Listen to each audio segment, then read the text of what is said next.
Good morning. You're watching Daybreak on Bloomberg Quint Live, and I'm Alex Matthew. First, the headlines this morning. The government and the Reserve Bank of India find some middle ground at the central bank's board meeting. The regulator will form committees to look into the central bank's economic capital framework and the prompt corrective action mechanism. Asian stocks are off to a weak start after a sell-off in tech shares led to a negative end on Wall Street. Renault and Nissan chief Carlos Ghosn was arrested in Tokyo last evening over alleged financial crimes. Nissan's board is set to meet today to sack Ghosn from his post. And the spate of resignations at Yes Bank continues. Former NASSCOM chief R. Chandrasekhar resigned as an independent director with immediate effect. The bank has also received approval from its promoters to overhaul the board. Let's talk about that US session. The Nasdaq got pummeled with its biggest single session loss in more than 3 weeks and nearly faced a test of the psychologically important 7,000 level. Meanwhile, a small group of blue chip stocks handled the sell-off with unusual grace. Have a look at this report by Sue Keenan that wraps up everything that happened on Wall Street. The tech wreck intensified in the latest session on Wall Street with software, semiconductor, and the FANG stocks, Facebook, Apple, and the like, falling in a very big way, such that the Nasdaq ended down more than 3%. The semiconductor index, or SOX, ended up down almost 4%, and the FANG group of stocks as a whole entered a bear market. Apple helped lead the way lower with a fresh report that it's cutting back production on several iPhone models due to weak iPhone demand, a report that impacted all of its suppliers as well. We saw several of the chip stocks down in a very big way. We saw Nvidia continue lower, AMD. One of the bright spots of the market was Disney. It actually moved higher on getting Chinese approval for its acquisition or planned acquisition of the assets of 21st Century Fox. In terms of the housing sector, a fresh economic report on homebuilder sentiment showed that it was the lowest since 2014 as interest rates continue to rise to the highest level in 8 years. There is concern this is crimping demand. Several homebuilder stocks were under pressure before rebounding. We saw oil trade close to $57, holding steady. The dollar also held steady, while treasuries inched higher for the 5th straight day. In New York, Sue Keenan, Bloomberg News. All right, so all those FANG stocks under pressure, pulling the indices lower. But, clearly, looking just optically at the markets that have opened in Asia, there's a swath of red. To tell you more about that and all the details therein, I'm joined live by Bloomberg's Sophie Kamruddin, who's joining us from Hong Kong. Let's go across to her. Morning, Sophie. How's it looking this morning? What are the cues that we can take into trade for India?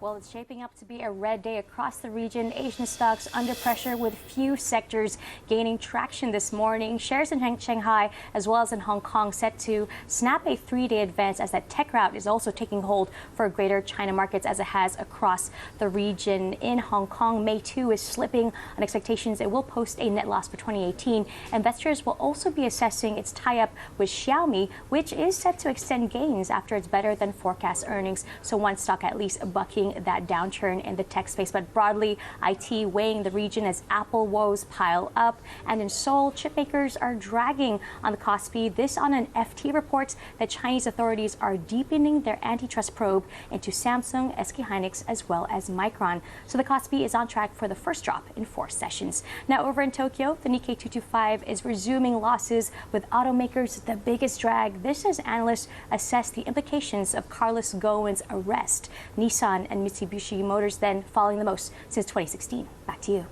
Thanks so much for that, Sophie. Well, let's talk about the Indian markets now. And Agam Vakil is here to tell you all about the setup for the day's trade and also what's happening in the futures and options space. But, clearly there's a positive handover from yesterday. The Nifty and the Sensex ending higher. The Nifty at least by 3/4%. but a lot of pressure coming in from the US markets. In fact, you heard the report from Sue Keenan, as well as a report coming in from Asia. A lot of pressure coming in for our markets here. Perhaps a big talking point will be the outcome of that board meeting at the central bank, giving some positive indicators, at least no big negatives coming in from that meeting, can be said, Agam. So perhaps no negative surprises for the Indian markets to the extent that we get the handover from the international market. Right. Well, Alex, yes, it's true. And, that's reflecting in the SGX Nifty at this point in time. Let's take a look at that. So we do have about 38% decline when it comes to the SGX Nifty. But let's take a look at some of the other factors now here. And, when you look at your indices, we did see advances there, as Alex was just mentioning, and both the mid-cap and the small-cap indices also up by around 0.5%. But moving on, your Nifty PSU banking index was the one which was putting pressure on the banking index. And in terms of sectoral movers, again, some advances for the FMCG as well as the metal indices. Moving on, let's take a look at some of these the ADRs, and you do have gains in Tata Motors, Dr. Reddy's, and HDFC Bank, and some weakness in ICICI Bank and Infosys. Not too much to speak for, but let's take a look at your foreign institutional flow. And now we have started seeing that strengthening of FIIs into the equity markets, and once again they have bought around 1,100 odd crores on a net basis, whereas DIs have sold about 310 crores on a net basis. Well, when it comes to the contributors, it was essentially the likes of Reliance, ITC, and Yes Bank providing the impetus and strength. On the other hand, what was bearing down on the markets was ICICI, Indiabulls Housing Finance, SBI, and Bajaj Finance. So a whole host of financials were putting some pressure on the indices. But let's take a look at the futures and options space then. And we do have some more longs building in there. But the longs were much more when it comes to the Nifty banking futures, considering the open interest there has increased by as much as 2% too. But let's moving on. When it comes to your open interest distribution, your maximum open interest has now shifted from 10,200 to 10,500 put. And that once again shows you the near-term range that you're expecting the Nifty to move within. So it is going to be a 300-point range. At this point in time, I'm considering you also have max OI and 10,800 call. And while you just have as much in open interest for the 11,000 call, it is going to be this 300-point range. We're expecting the Nifty to move within as we move towards expiry. So, of course, 10,700 was the one which was the most active. But let's move in and take a look at some of the variables. And we do have a 5% up move in your wicks. Now, that is something of a concern, because that means that you see there is expansion in your options premium. But when it comes to your put call ratio for the Nifty at around 1.73, now again, this is on a higher level. It's the same for the Nifty banking index, where the put call ratio is at around 1.33. Let's move in and talk about your new entrants into the band. You have Jet Airways and PC Jeweler, which join Adani Enterprises and Adani Power in the band. But among other stocks, we have Siemens, which saw a lot of accumulation towards shorts yesterday. There was also the likes of Federal Bank, which actually started seeing some longs building in after a lot of volatility and weakness over the previous few days. And SRF is the other one which also saw longs coming in. And once again, Alex, it's going to be much more about stock-specific action and perhaps the kind of impact the global indices can have on our markets. Absolutely. Thanks so much for that, Agam. Well, let's talk about one of the big talking points from last evening. Many of you will have watched out for the culmination of the board meeting of the RBI that took place yesterday, and that meeting had been put under the spotlight after weeks of tensions between the government and the regulator. There was a lot of speculation about what could come up and the possible outcomes of those moves. Here's what actually happened in that 9-hour meeting. Ira Duggal sums up the key takeaways for us. Nearly a month worth barbs exchanged through public speeches, on and off record comments, then a 9-hour long board meet in Mumbai, and then finally you got a 175-word, very carefully worded statement which suggests that at least for now both the RBI and the government have backed off from the edge. Both sides gave a little in order to reach this truce for now, but the underlying issues may not yet be resolved, so that issue may get pushed down to another time. But let me get you a sense of what actually did get announced. First, Firstly, a committee has been set up to examine the economic capital framework. As you will recall, the most contentious of the issues between the two sides was that of the RBI's balance sheet and how much capital and reserves it is holding on that balance sheet. For now, what they're going to do is refer that matter to a committee. They have not decided upon the terms of reference of the committee, nor on the constitution of the committee. And going forward, it will be very important to watch both those aspects. Of course, in the statement, they said that both the constitution of the committee and the terms of reference would be decided by the RBI and the government jointly. Beyond that, there was a small change in the capital framework for banks. This is under the Basel norms. Now, here the RBI has not let go of its 9% minimum total capital requirement, which is higher than global Basel requirements. What it has done is that it has pushed back the full implementation of the capital conservation buffer by a year. That full implementation was to be completed by April 2019. The RBI has pushed that back by a year to April 2020. Small, minor relief coming in for some of the capital-starved banks. On the prompt corrective action, there has been no decision, but again, that has been referred to the committee, the Board of Financial Supervision of the Reserve Bank of India. So the RBI has held its ground there, perhaps at best saying that we'll re-look at it. Whether that re-look results in any changes or not, we'll try and see.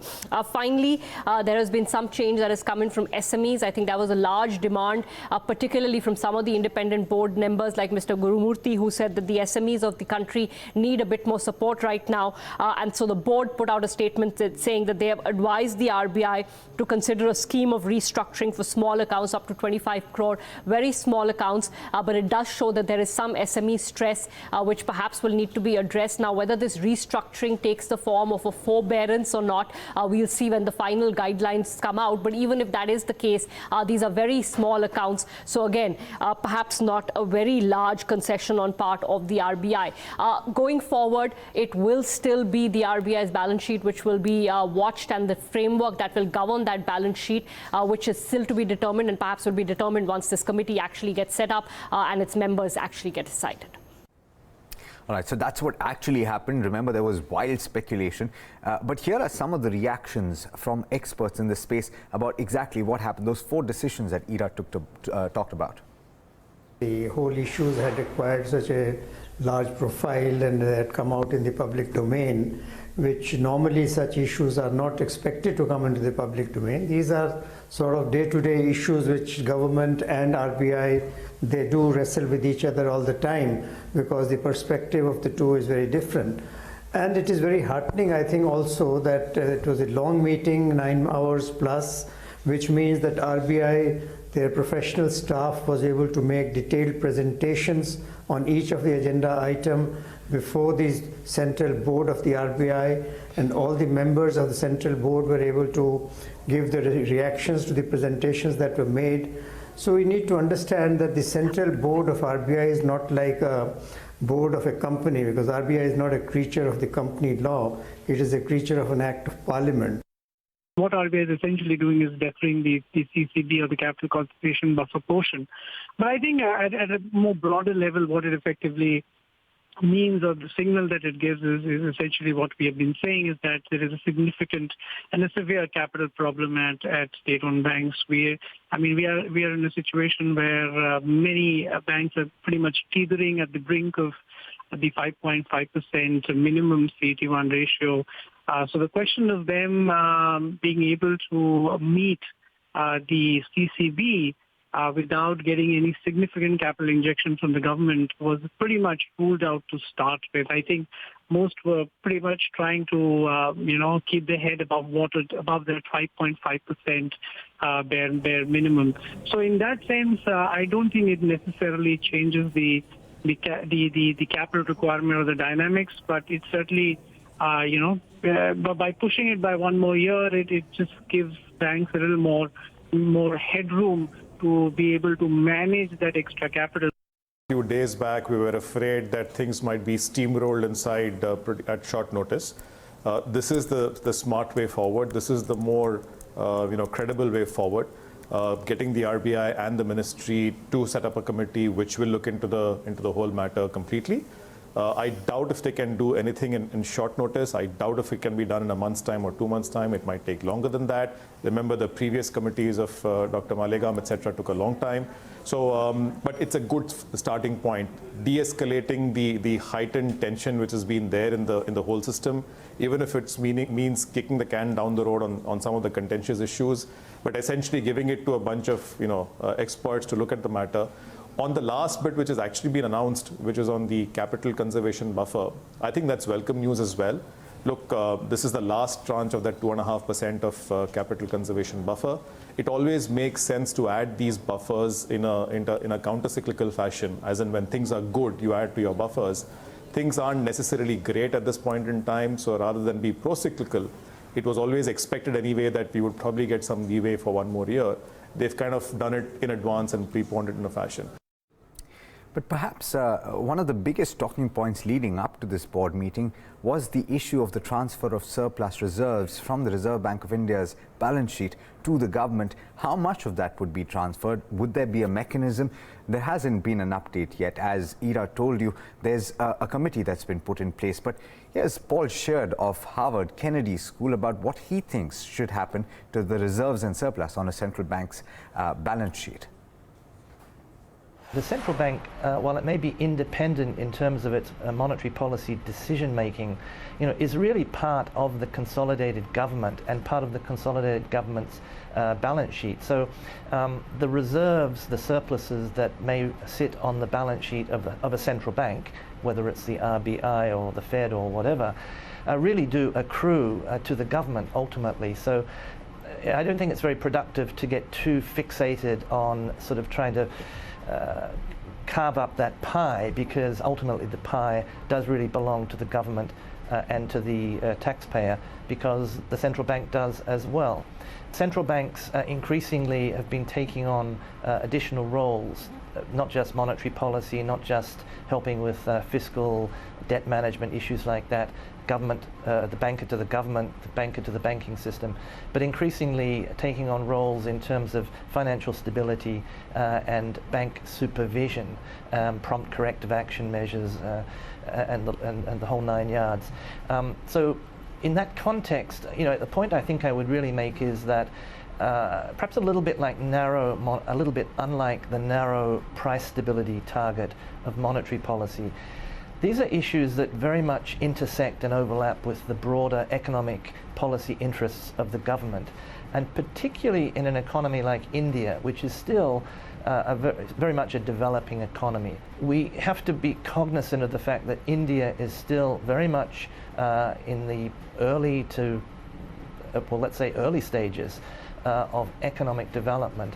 And so these issues of bank capital, of how you supervise the state banks, they also speak to issues of economic development policy as well as narrow financial stability.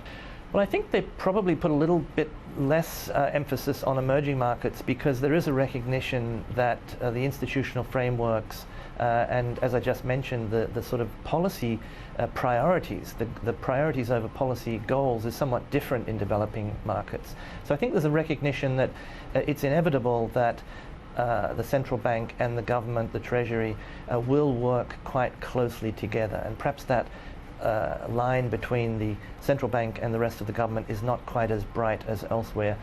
But more generally, in terms of rating agencies and perhaps other institutions, there is a fairly high degree of attention paid to the integrity of the policy framework, and that integrity does revolve to a certain extent around autonomy and independence. But I think it's more generally, is the framework robust? Is it working? Is it serving the interests of the national economy? All right, well, that's everything to do with the RBI board meeting. Let's move on to other news now and speak about the rupee first. Halting its 4-day winning streak, the rupee slipped by 9 paise to 72.02 against the US dollar on Monday ahead of the outcome of the RBI board meeting. There should be some relief, really, that comes out from the outcome of that meeting. And there was also fresh demand for the American currency from importers amid a rise in crude prices, which weighed on the domestic unit. Now, Asian currencies too were subdued as concerns about global trade in light of US-China trade tensions prompted investors to cut exposure to riskier emerging market assets. That's likely to play out today as well. Now, Nikki Mirchandani is joining us with the stocks in news. Nikki, a lot of stocks likely on your list today. Good morning. What do you have for us? Good morning, Alex. It's going to be the same stocks which have made it to the list long back. I'm going to start off with Yes Bank, where R. Chandrasekhar, independent director, has tendered a resignation with immediate effect. And Bloomberg News also suggested that the director was unhappy with the development taking place in the recent past and the way it was handled.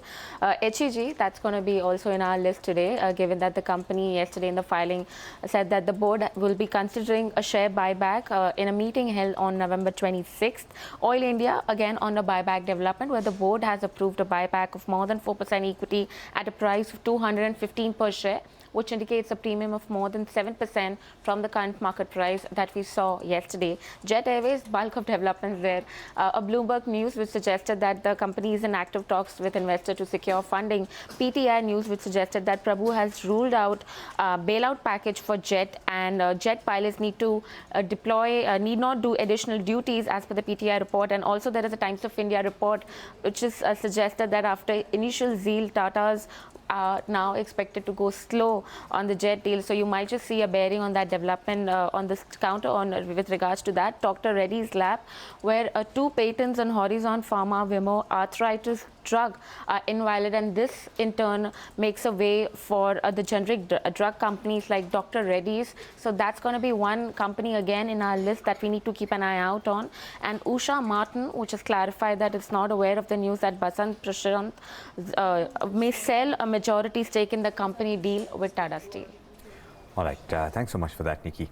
Now, Nissan has moved to oust long-serving boss Carlos Ghosn after he was arrested for misleading investors about the size of his salary and misusing company assets for personal gain, marking an abrupt downfall of one of the automotive industry's most feted executives.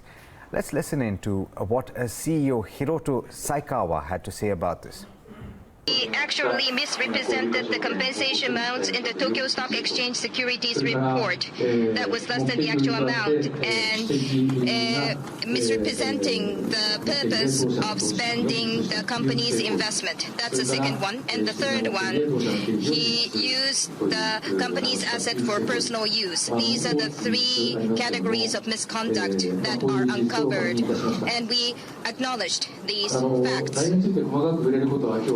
I am unable to talk about details of the contents, but needless to say, this is the act which cannot be tolerated by the company. And our experts, the experts judge that this gives an enough reason for dismissal. This is a serious misconduct. That's the specialist evaluation. Therefore, we decided to propose dismissal of him to the board of directors. Hiroto Saikawa there talking about the outcome of that arrest of Carlos Ghosn. But he's the man, Carlos Ghosn is the man who brought together a global alliance of 3 automakers. That's Nissan, that's Renault and Mitsubishi. So there's a lot of questions that are being raised about the future of that alliance. Here's a report by Bloomberg's Craig Trudell that talks about the outcome of this latest development. There was no sort of clear number 2 for this alliance that really made sense, and really Ghosn was sort of positioning himself as somebody who was going to step back from the day-to-day running of the individual companies and really speak for and focus on the long-term future of this alliance. And so really there's a huge void in leadership of that sort of organization, the overall sort of umbrella organization overseeing these 2 companies, and obviously just a huge void in terms of leadership. You do have a situation where we have a CEO of Nissan who had some very harsh words for Ghosn during a long press conference in Yokohama. You have a COO of Renault, Thierry Bolloré, who is maybe a clear sort of heir apparent to lead the company as a new CEO, presuming, of course, that Ghosn is on the way out here. But who's going to sort of speak for this alliance structure is really an open question, and that's why you have sort of these comments of complete and utter confusion, talking about the idea of will these companies split up. Weeks and months ago, we were talking about whether or not there was going to be a merger between these two. So this completely scrambles everything and makes the story quite a bit of a mess. And that merger was something that the market seemed to want. Every time you saw more talk of these companies really combining, you would see a rally in the shares. And so this is a major negative setback for both these companies. All right. Well, you'll have a lot of familiarity with the vehicles that both those companies launch in India. But moving on, let's talk about the big brokerage calls of the day. Darshan Mehta is standing by to tell you all about that. Morning, Darshan. What are you picking up? Yeah, so lots of notes coming in as far as initiations and upgrades are concerned. Let's talk about the first one, and that is Macquarie on Petronet, in which they have initiated coverage on Petronet with a target price of 270. What they're saying is they expect Petronet to generate around $5 billion worth of cumulative free cash flow by FY25, and they expect the net cash position to balloon to 60% of the current market price by FY21. Valuations are attractive according to Macquarie. Goldman Sachs has upgraded GAIL to a buy from a neutral and raised the target price to 490 from the earlier 260. They expect GAIL to have the highest earnings growth among the gas coverage among the stocks that they cover, and the current valuation is pricing in the core transmission business valuation at 4.5 times 2019 EV to EBITDA, which according to them is attractive, and GAIL will benefit the most from the over $40 billion investment by multiple players. So they are bullish on GAIL. And finally, HSBC has initiated coverage on Bajaj Finance with a target price of 3,000. They're saying they're riding high on the data analytics to create a differentiated business model. Robust growth is seen, and the company has best in-class return ratio, which looks sustainable. They expect a 37% PAT CAGR, an average of 23% ROE in the next 2 years. And finally, premium valuations are likely sustainable for one of the most profitable BFSI franchises in India currently. Thanks so much for that, Darshan. Well, there's several stories that you should have a look at on the website, not least of which is the update from that RBI board meeting. But there are also several other stories that I have to tell you about. Sue Keenan spoke about this very briefly when she told you about the crash in tech stocks yesterday in the US. The slide in cryptocurrencies accelerated yesterday, with Bitcoin falling through the $5,000 mark for the first time since October 2017. This amid speculation that increased regulatory scrutiny will prompt issuers of initial coin offerings to liquidate holdings.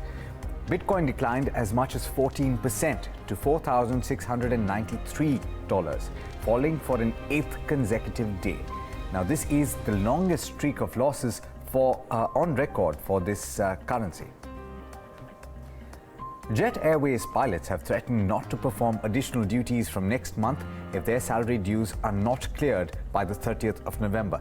Remember, the airline is flying rough weather at the moment, having recently reported its third loss in as many quarters. All right, well, that's all we have for you on this edition of Daybreak, but there's a lot more just on the other side of this very short break, starting with all you need to know. This is Bloomberg Quint.